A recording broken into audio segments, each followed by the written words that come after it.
Hello viewers, இன்றைக்கி வீட்லேயே fried rice எப்படி செய்யறதுன்னு பார்க்கலாமா?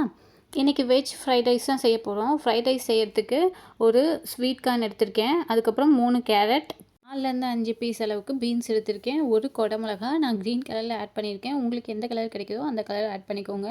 ஒரு பச்சை மிளகா ஆட் பண்ணிக்கலாம். இது எல்லாமே குட்டி குட்டியாக கட் பண்ணியிருக்கேன். அதே மாதிரி ஸ்வீட் கார்னையும் இந்த மாதிரி உரித்து வச்சுக்கோங்க.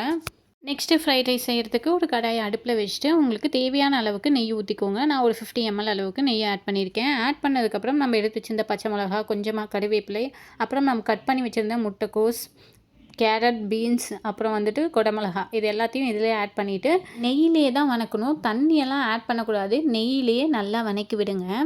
ஒரு 5 to 10 மினிட்ஸில் இது நல்லா வந்துட்டு வணங்கிடும், வெந்துடும். இப்போ வந்து தேவையான அளவுக்கு உப்பு ஆட் பண்ணிக்கலாம். ஓரளவுக்கு நல்லா வெந்ததுக்கப்புறம் உங்களுக்கு ஃப்ளேவருக்காக கொஞ்சமாக கொத்தமல்லி தழை ஆட் பண்ணிக்கோங்க. ஒரு 5 to 10 மினிட்ஸ் லோ ஃப்ளேம்லேயே வச்சு நல்லா வணக்கி விட்டீங்க அப்படின்னா இந்த மாதிரி வெந்துடும். வெந்ததுக்கப்புறம் நம்ம இப்போது ரைஸ் ஆட் பண்ணிக்கலாம். உங்களுக்கு என்ன மாதிரி ரைஸ் வேணுமோ ஆட் பண்ணிக்கோங்க. பாஸ்மதி ரைஸும் ஆட் பண்ணிக்கலாம். நான் இன்றைக்கி நார்மலாக நம்ம சாதத்துக்கு சாப்பிட்ற ரைஸ் தான் ஆட் பண்ணியிருக்கேன்.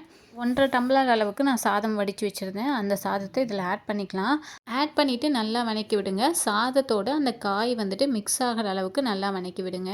எங்கேயுமே நீங்கள் தண்ணியும் ஆட் பண்ணக்கூடாது, எண்ணெயும் ஆட் பண்ணக்கூடாது. நல்லா வணக்கினதுக்கப்புறம் இப்போ நம்ம எடுத்து வச்சுருந்தோம் இல்லையா, அந்த சோளத்தை இதில் ஆட் பண்ணிக்கலாம். நான் ஸ்வீட் கார்ன் தான் எடுத்து வச்சுருந்தேன். அந்த ஸ்வீட் கார்னை இதில் ஆட் பண்ணிக்கோங்க.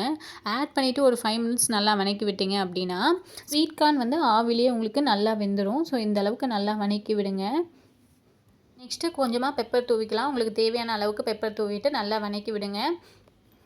நம்ம ஆட் பண்ணியிருக்க ஸ்வீட் கார்ன் வேகிற வரைக்கும் நீங்கள் நல்லா வணக்கி விடுங்க.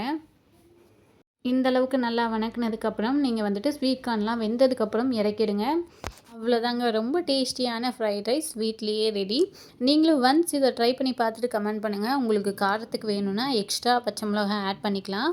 ஃப்ரைட் ரைஸ்க்கு சைட் டிஷ்ஷாக இன்றைக்கி காலிஃப்ளவர் சில்லி தான் பண்ணியிருந்தேன். இதுக்கு முன்னாடி வீடியோவில் காலிஃப்ளவர் சில்லி எப்படி போடுறதுன்னு போட்டிருக்கேன் வீடியோ.